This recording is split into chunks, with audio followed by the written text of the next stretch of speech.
Welcome back to the third class of the chapter How Do Organisms Reproduce?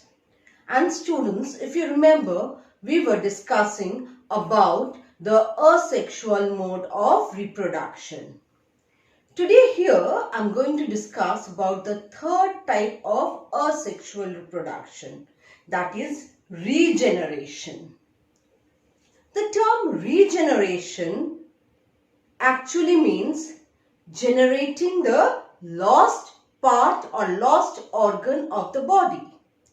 The lower organisms like the sponges, the platyhelminth, the coelentrates, they have got unique ability or a very high degree of regeneration. If a part of their body is lost or cut, they can regenerate that lost part. Similarly, this regeneration is seen to a certain extent in the higher organisms like lizard, which is able to regenerate its tail portion only. But in lower organisms, this regeneration may serve as a mode of reproduction. For example, in sponges or platyhelminths like planaria, if their body is cut into multiple pieces, each piece is able to generate the entire organism. Not only the lost part, but the entire organism. Thus, though this is not a natural mode of replication or reproduction, this accidental mode of reproduction can act as a way to multiply their numbers. Definitely, this happens when an organism accidentally gets cut into two or more pieces. All the pieces are able to regenerate the entire organisms. And this is because every part of their body have special cells known as stem cells, which can give rise to the entire organisms. But in higher organisms, this mode does not apply as the stem cells are limited to particular regions or portions in their body. The next mode of reproduction is budding. Bud or an outgrowth is formed on the parent body. This bud matures and separates from the parent body as an individual organism. So, this way of budding is a method of asexual reproduction in lower unicellular as well as multicellular organisms. Example, Hydra, which is a simple multicellular animal, namely coelentrate. It forms an outgrowth on the body of the parent Hydra. This outgrowth matures as a baby Hydra and then it separates from the parent body as an individual organism. These budding can be formed externally as well as internally in the parent organism. Another unicellular fungi named yeast or Saccharomyces cerevisiae also reproduces by way of budding. A bud develops on the parent body and then it separates as a new organism. In case of yeast, chains of buds can be formed on the parent body. The next method of propagation or asexual reproduction is vegetative propagation.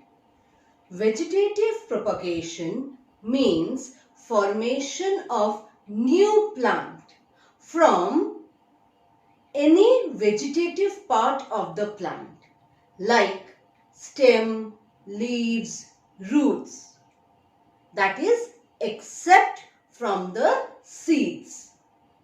So, vegetative propagation is the formation of new plant from any part other than the seed. So, the new plant can be formed from the roots, can be formed from the stem, can be formed from the leaves.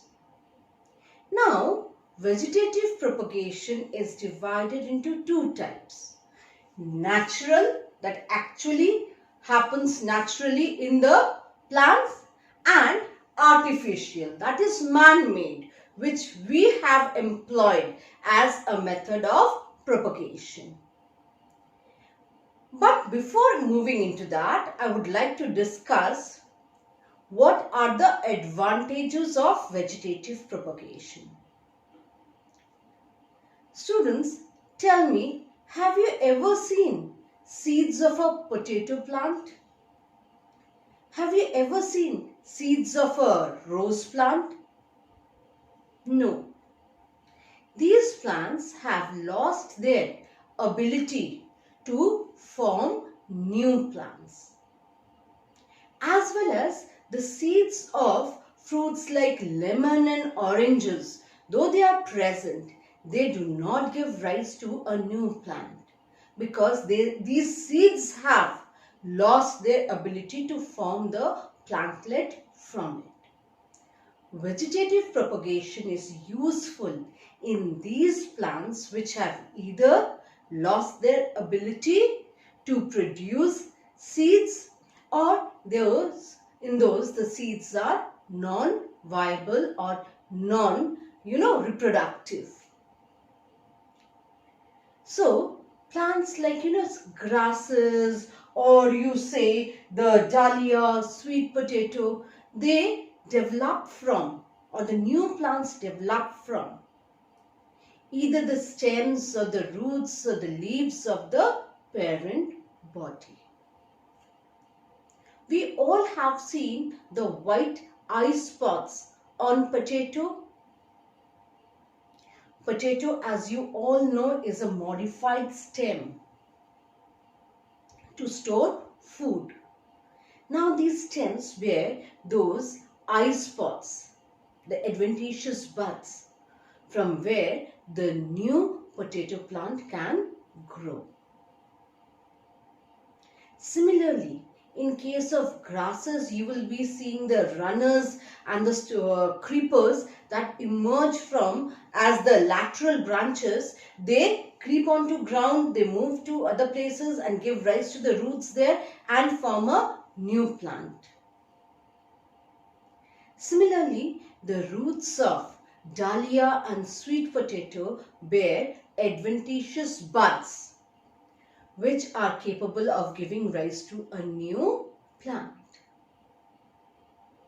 In plants like begonia and bryophyllum, you will see small plantlets developing on the notches of the leaves.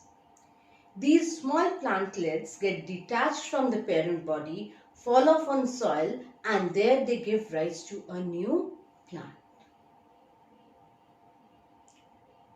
Knowing these methods of propagation, we humans have employed these methods to propagate plants according to our desire.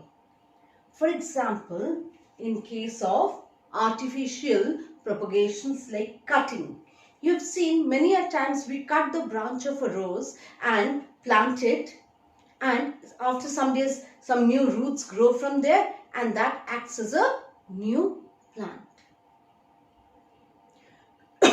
Sorry.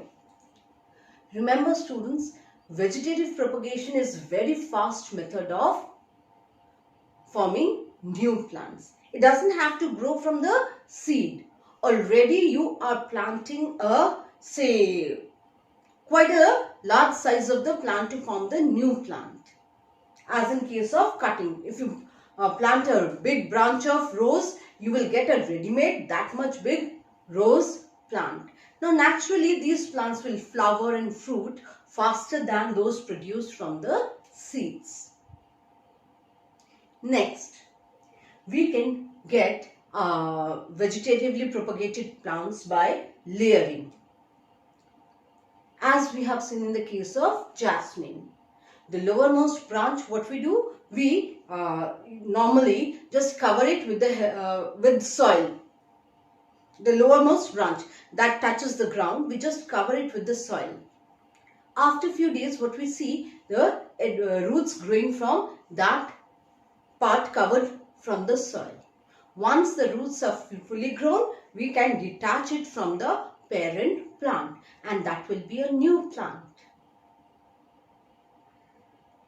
And the third one, which is very popular in horticulture, is grafting, where the say a plant body, it is obliquely cut. And say we know the plant is basically a very good absorber of water. So what we do, we take the lower portion as it is. We keep the lower portion, and the upper cut portion is removed from there. And we have a plant which gives very sweet mangoes. Say, what will we do? We will take the branch of that mango plant obliquely cut, and then we will join these two together, covering it with say mud and cloth. We'll just tie it, put some hormones there. After some days, we will see the aerial part which we have implanted from some other plant, it becomes a part of the basal part of the other plant. In this way, we can combine two plants with desired characteristics to get a new plant. Now, all the plants that are vegetatively propagated, they carry all the characteristics of their parent plant.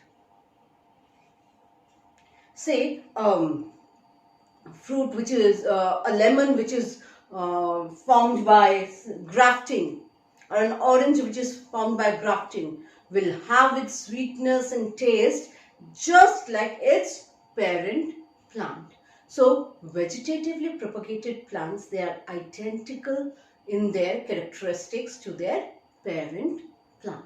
Method is tissue culture. This is an artificial method of propagating the plants. Here, a small portion of the meristematic region of the plants, like the shoot tip or the root tip, is taken, and the cells are put in an artificial culture medium, where they divide to form a mass of cells known as callus. This is known as micropropagation. So, from a small portion of the, say, shoot tip or the root tip or the meristematic region of the plant, we can develop a mass of the plant cells called callus in artificial culture medium. Then the small portions of these cells are transferred to another medium with nutrients and hormones in aseptic environment. We will find the differentiation occurring in this medium of the undifferentiated mass. So, small plantlets are formed with distinct root, leaves, stems, etc. Now, these plantlets are ready to be sown in the field. In this way, by way of tissue culture, we can produce huge number of new plantlets in a very short period of time, and that too with desired characteristics. like disease-free, resistant to drought, high-yield varieties in high amount. This is very popular in horticultural methods. The last method of asexual reproduction that we are going to see is spore formation. Now, spores are microscopic haploid reproductive structures formed by many lower organisms, mainly members of the group Protista and fungi. Now, spores are basically, as I said, haploid structure. They have half the number of chromosomes as to the parent body. They have the ability to grow a new organisms when deposited at favorable conditions. Spores are of various types and they are most common in algae and fungi. Definitely spores of algae are different from that of fungi. Here we will discuss about the spores of fungi. As you all know, the fungus body is made up of fine thread-like structures called hyphae. The network of hyphae is known as mycelium. Few specialized hyphae bear a ball or blob-like structure at their terminal ending, known as sporangium. And these sporangium have numerous haploid spores in them. When the sporangium matures, it bursts out to release the spores. And these spores, on deposition on organic favorable conditions, they can give rise to new hyphae and mycelium, forming new fungal body. In this way, many lower organisms reproduce by way of spores. So fungal spores, then your planospores, then motile spores or zoospores are some of the spores that are found in lower organisms for asexual reproduction.